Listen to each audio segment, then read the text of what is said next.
লোকে বলে তাল কানা, কিন্তু এই কানা তালের একটি অজানা বৈশিষ্ট্য আপনাদের সামনে আমি তুলে ধরব।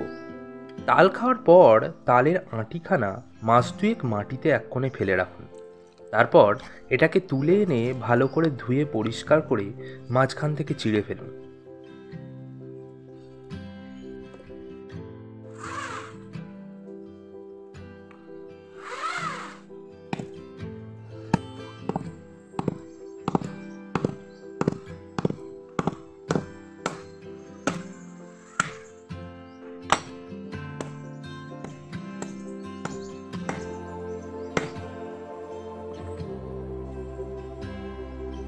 বেরিয়ে আসবে খুব সুস্বাদু এক মিষ্টি শাঁস।